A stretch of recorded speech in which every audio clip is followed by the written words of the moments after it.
Sveiki,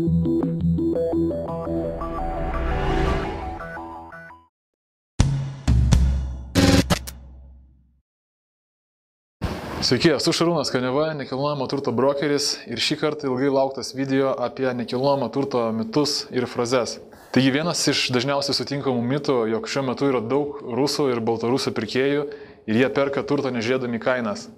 Iš tiesų pirkėjai iš rytų daugiausia dairosi nekilnojamo turto investicijoms arba labiau prabangaus nekilnojamo turto. Priešingai neįmanoma, tokie klientai būna išrankus, jų skonis kardinaliai skiriasi nuo to, ką vertina lietuviai. Ir į kainas jie vis dėlto pasižiūri, juk ne veltui tokius pinigus sugebėjo uždirbti. Todėl naivu tikėtis parduoti pervertintą turtą atvykėliams iš rytų. Vienas iš dažniausiai sutinkamų nekilnojamo turto mitų yra šis, jog blogai gyventi pirmame arba paskutinėme namo aukšte. Tai vienas iš populiariausių ir labiausiai įsišaknyjusių nekilnojamo turto mitų. Dažniausiai sutinkami pasisakymai dėl pirmojo aukšto yra šie: triukšmas, didelės šildymo sąskaitos, vagystės. Gerai įsigilinus, kiekvienas namas yra skirtingas ir ne visada šis mitas pasiteisina. Taip pat galima atsižvelgti ir į žmogaus poreikius. Jei būsto ieško senyvi žmonės, pirmasis aukštas jiems bus vienas iš patogiausių, kurių rinkoje vis dėlto nėra tiek jau daug, kiek būtų kitose aukštuose. Taip pat šiais laikais neretai sutinkamas dalykas terasos. Ir jų privalumais džiaugtis gali būtent pirmojo aukšto gyventojai. Paskutinis aukštas daugiausiai vardinamas dėl tvankumos bute vasarą ir varvančio stogo. Tačiau šie dalykai iš esmės yra išspręsti dėl pagerėjusios statybos kokybės ir geros šilumos izoliacijos. Kai kuriems žmonėms paskutinis aukštas netgi gali būti privalumas. Jie turės mažiau kaimynų, taigi mažiau potencialaus triukšmo. Taip pat, kuo aukščiau, tuo švaresnis oras ir atsiveria gražesni vaizdai apylinkės. Iš esmės, tai yra mitas, jog brokeriai užsimeta kabutėse didelės sumas nuo parduodamo turto kainas ir pirkti per juos tampa nerealiai brangu. Toks mitas susiformavo per ekonominį pakilimą.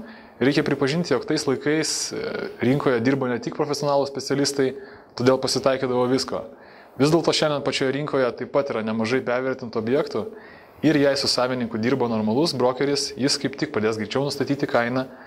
Ir tokiu būdu rinkoje bus daugiau realias kainas atitinkančių objektų. Taip pat mitas, jog rinka dar neatsigavusi, niekas nieko neperka, nors iš tiesų niekas negali pasakyti, kas yra ta atsigavusi rinka. Paskutinėmis žiniomis vidutiniškai per mėnesį parduodama apie 400–500 butų, taip pat apie 40–50 namų, panašiai ir sklypų.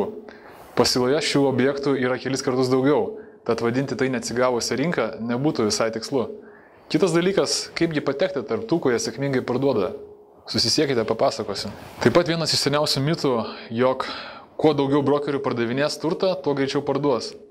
Iš pirmo žvilgsnio gali atrodyti visai logiška. Daug specialistų, daug įdėta darbo, pritraukiama daug pirkėjų ir parduoti galima greitai. Panagrinėkime, kaip yra tikrovėje. Galime jau net nekalbėti, kaip reikės suvaldyti visos tokios komandos darbą ir žinoti, ką kiekvienas veikia, su kokiais klientais bendrauja. Pažiūrėkime, kaip tai galėtų padėti pritraukti pačius pirkėjus. Jei dirba daug brokerių, panašu, jog ne vienas iš jų nenorės įdėti daug pastangų reklamai. Kam jam tapti nemokama reklamos agentūra? Taip pat prasmės netenka ir kitų brokerių informavimas, kad jie galėtų pasiūlyti parduodamą būstą savo pirkėjams. Iš esmės realiausias scenarijus bus toks, jog kiekvienas dirbantis brokeris stengsis įtikinti savininką parduoti turtą būtent jo atvestam pirkėjui ir už jo pasiūlytą kainą. Taigi, konkuruodamas su kitais brokeriais, jis nebus motyvuotas pasistengti parduoti turtą brangiau savininko naudai. Ko gero, geriausiai visiems pažįstamas mitas, jog raštelius "pirksiu butą jūsų name" palieka žmonės ieškantis nekilnojamo turto savo. Greičiausiai 9 atvejais iš 10 tai bus brokerių bandymas sužinoti apie potencialiai parduodamus butus. Tuo įsitikinti galima labai paprastai, tiesiog įveskite nurodytą telefono numerį į Google paiešką ir nustebsite prie to pačio numerio radę kelias dešimtis skelbimų apie parduodamą nekilnojamąjį turtą. Šiais laikais gal kartais ir pasitaiko žmonių tokiu būdu vis dar ieškančių savo turto, tačiau šiandien visą informaciją galima rasti internete.